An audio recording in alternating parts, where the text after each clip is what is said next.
Hello, hello, and welcome back. I'm Claire. This is Purple Poppy, and for this week's Sunday stitching, I'm finishing off this October panel. It's funny, isn't it? We're at the end of October, and I'm finally in line date-wise. Oh dear! So I'm just gonna got my cotton reel rack here. I'm just gonna thread a needle. You all know what disaster that can be. Can't even find the end of the thread. Right. Yes, I remember now. This is a new reel, so there we go. I'm just gonna pull some of that out. Now I've bought the rack over mainly because there's so many different strips here on this log cabin panel that I didn't really want to just tack it all down with white. I feel like we're going to need the different colours in the different areas to keep it as invisible as possible. Here we go. Don't even ask. So anyway, how are you all? What have you been up to? Are you up to date with your quilt? Have you gone marching ahead like I have? I have actually got a little bit of a story for you this week. If I can ever get this needle threaded, we can have a little bit of a chat about my new sofa. Now, sounds exciting to have a new sofa, doesn't it? Oh dear. And whilst it is, I mean, you know, it's very nice to have a new sofa. I love it. The other one had been basically destroyed by the dog. But I have to be honest and say that in the main, the story of this sofa is actually a complete compromise. Do you know, I'm blind as a bat this morning. I have to turn you off and come back. Yeah, we've done it. Okay. So you mentioned turning you off. So yeah, this new sofa is actually a bit of a compromise. Now, I didn't say anything to you on camera because I wasn't 100% sure what was going to happen, and I didn't want to have to be coming back and going, well, no, that's not happening now, or that didn't happen. Basically, I did actually show a picture a little while ago on Instagram about how I'm in the corner of my main lounge room, and you know, I've got stacks and stacks of stuff, as you all do when you craft, and it's of an evening when I sit in my armchair, which is opposite side of where I craft, I can see all the piles of stuff, and if I don't tidy up at night, it really gets to me that it looks super. Now look at this. I suddenly thought that feels very thick. I'm stitching 2 layers together. Goodness me, Claire. It's because I'm thinking about my new sofa. Shall we start that again? We'll pull that out. We'll get a knot. That is one of the problems of having it all folded up. Right, we'll start that again.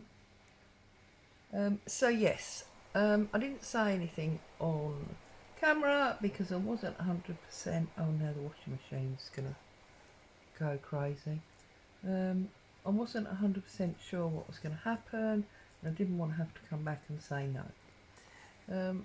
But yeah, when I sit in my armchair of an evening, if I haven't completely tidied up my craft space, it makes me a bit tetchy that, you know, the room looks a mess and I'm not happy. So I discussed with hubby about having a craft shed or cabin, or, you know, one of these like log summer houses built in the garden that I could move all my stuff to. It would make this lounge room a bit bigger, Not that it needs to be bigger, there's only the two of us for goodness sake, but anyway, it would make this lounge room a bit bigger, and for my mental state it would be much tidier. And we agreed that that is a route that we would go down. So we started looking into the types that were available, what they were going to cost, etc, etc.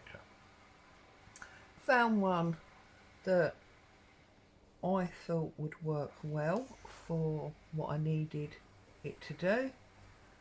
Hubby approved it, he liked the way it looked, and as far as I was concerned we were all set, and come October this year I would be, i.e. now, working with you from my lovely new space.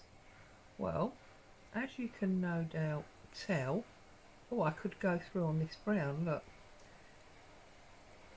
from the fact, hang on, I'll be back. Okay, sorry, so while you were gone, I stitched down that with the remaining brown that I had on my needle, and to save you the angst of more needle threading, I put red on, and I'm just going through here.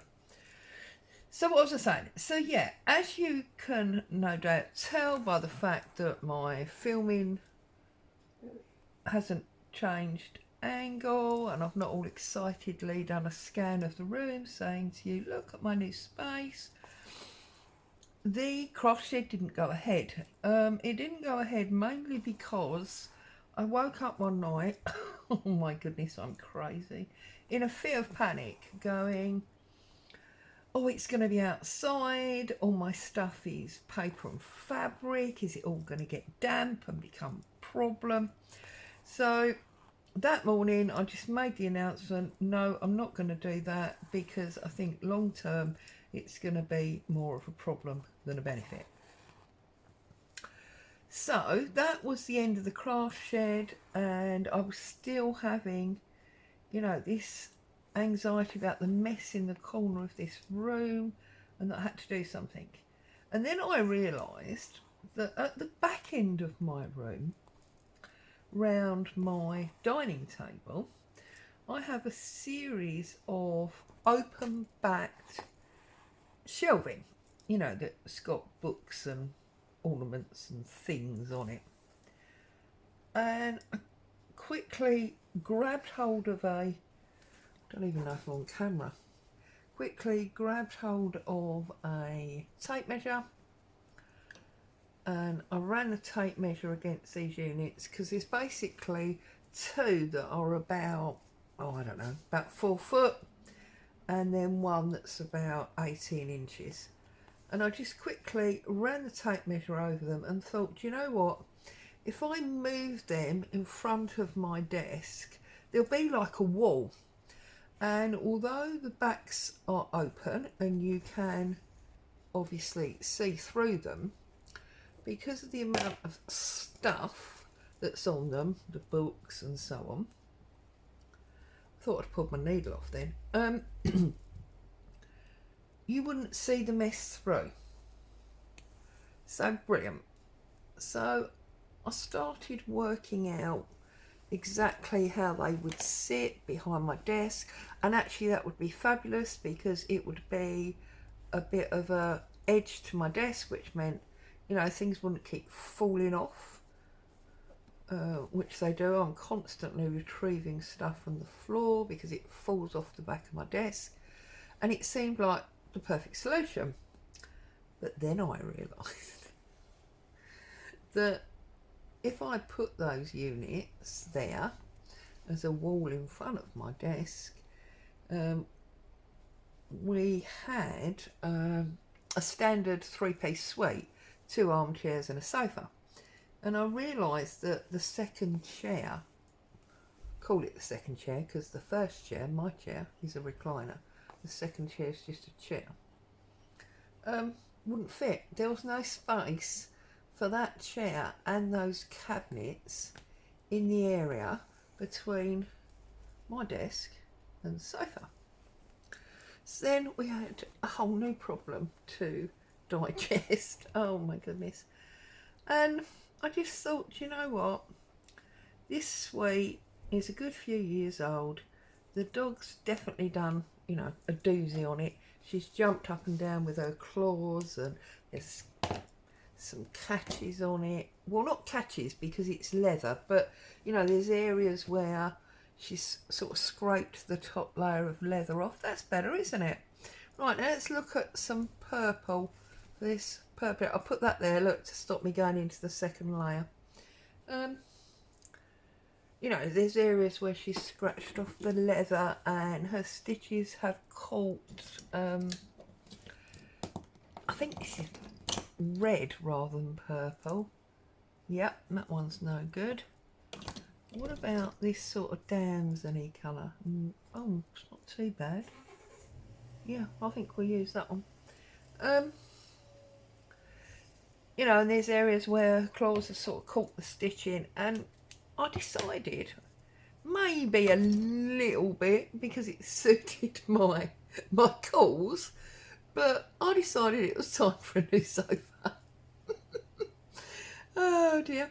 And that because putting the cabinets there meant there wasn't room for the, you know, the traditional three-piece suite, that meant we had to have one of these long, sort of thin, four-seat sofa things.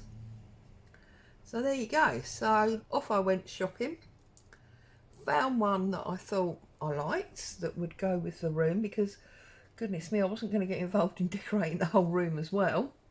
Although I suppose it would have been an ideal time, wouldn't it? And away we went. However, despite doing all of that, planning, and obviously now being excited because I felt like, well, yeah, I'd lost the craft room, but I had cleverly designed a pretty good compromise in that, you know, I wouldn't now be looking at this mess. And yeah, I was getting quite excited. And the sofa was due to be delivered on Saturday. Last Saturday. So just before you saw the last Roxy's a Journal of Stitchery video. Well, Saturday came, the lorry turned up, and I'm afraid to say that the guys responsible for the lorry and the unloading of my lovely new sofa to come in and make my craft area all organised and lovely were absolutely 100% obnoxious. It's the only way I can describe it. They were arrogant, they were rude. He argued that I had the wrong size front door, so he couldn't get it in. It's a standard front door, mate. It's, it's not some designer weird door. Suggested that if we took the feet off of this brand new sofa, he wanted me to start messing with it. It would slide through no problem at all. And because he knew how important it all was to me, hubby said, okay, if you hang on a minute, I'll go and find a screwdriver and we'll take the feet off. To which hubby was told, oh no, we're not paid to wait. We'll just leave it here in the street. And hubby said, no, I don't think so. Apart from anything else, it's been raining all morning. It's probably going to rain again this afternoon. Until you unpack it and I see the feet, I have no idea if it's a conventional screwdriver or one of those sort of manufacturing star-shaped things. I don't know if you've seen them. Which I won't be able to open, and then it's potentially going to be stuck in the street, in the rain, blah, blah, blah. You'll have to take it back. So then, of course, the guy was very unimpressed, very grumpy, that he had to put it back on the lorry, take it away. So needless to say, I did not get my lovely new sofa last Saturday as I was supposed to. So yeah, I am a big kid. I sulked all of Sunday and most of Monday. But then on Tuesday I was like, right, I need to sort this out. So I got onto the company and I said, you know, I'm not happy. The guys were extremely rude. Yes, they've taken the suite away, or the sofa, sorry, I keep saying suite, it's traditional, isn't it, suite. They've taken the sofa away. They did put on the, you know, tracking thing where you can follow when it's arriving that delivery had been refused and that they'd taken it back. And I said to the company, but obviously I need a sofa. So how do we resolve this? And obviously there was a delivery fee. Well, this thing wasn't delivered. I expect my delivery fee to be refunded. So they did. The guy that I spoke to was absolutely wonderful. He did refund my delivery fee, and he was very, very apologetic that we'd had the experience that we'd had. And I went on to like the website and I said, well, if I order this sofa, because he explained to me that part of the problem was, now I need to sew the top of this panel of Corinne's and this doily down. So we need a sort of, well, a linen colour, don't we? What have we got? Now I know this is grey, but it might work. Or I've got this, I haven't got like an oatmeal colour, which is what I really need, isn't it? Oh no, that's too dark. I'm going to go with the grey. So he was explaining that part of the problem was that it wasn't their delivery drivers. It was delivered by the manufacturer, straight from, you know, the place where they're made. So I said, okay, fine. Well, in that case, I'm not having those guys on my doorstep again. That was a dreadful experience, and I'm not going to have it. So if I choose a different sofa, can you tell me, you know, is it a different manufacturer? Will it be a different team? Well, that thread easily, didn't it? It's because I wasn't thinking about it. Different team that deliver it.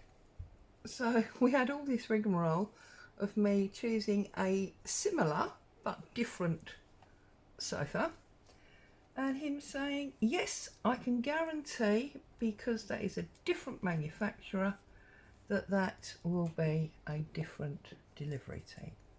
So, all things being equal, and with a bit of luck,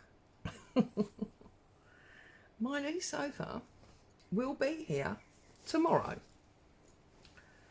Now, I, as always, am filming ahead, so I'm hoping and praying that although I'm saying to you tomorrow, that by the time you are watching this, I will already be sitting on it and not looking at my craft area, but instead looking at my shelves with all my glorious books and things on them. So yeah, that was the experience of the new sofa. It wasn't pleasant, but I'm going to try not to dwell on it. You know, I don't want the experience of creating a solution and putting the solution in place to now be marred by the fact, you know, that this guy's a dick. Oh, probably shouldn't have said that, should I? But I'm sorry, he was. He was rude, he was arrogant, and, well, I just got the impression that he looked at me and said, in his mind, well, what do you know about it? You're a woman, do you know? That was the whole kind of vibe that he was giving out. So yeah, I'm sorry that I used a rude word. I hope nobody's too offended. And yeah, hopefully I'm sitting on my new sofa. There you go. So that is my story of the week. The other thing is that because that was all a bit of a disaster on the Saturday, I think I might have mentioned this actually, not the disaster, but on the Saturday we got in the car and we went and did all our Christmas shopping. So that's what I say. I was refusing to have a miserable day, so we went off and we sorted out the Christmas shopping, so that was good. So yeah, that was my weekend, last weekend. Oh, now look, I've wrapped this around this bum and I can't get it off. Yeah, there it is. See, that's what happens when you work too far ahead, Claire. So I'm just going to stitch this down, and then I think I'm probably going to go off, get the washing out of the machine, because you heard that spin just before I turn the video off. See if there's any fear of it going on the line, getting it aired properly, or whether or not it's likely to rain again in a minute. It's very sort of wet and blur here at the moment. Although I shouldn't really comment, should I? I mean, there's people suffering. Oh no, that's annoying. I've just pulled that stitch. I'll have to push that back in. Anyway, you know, there's people suffering awful flooding and things. Right, there we go. So we've come right across the top there. I've got all of my October panel tacked down, and it's there securely enough that I can take any remaining pins out, and it can now wait for the quilting when the back goes on to hold it well and truly in place. I might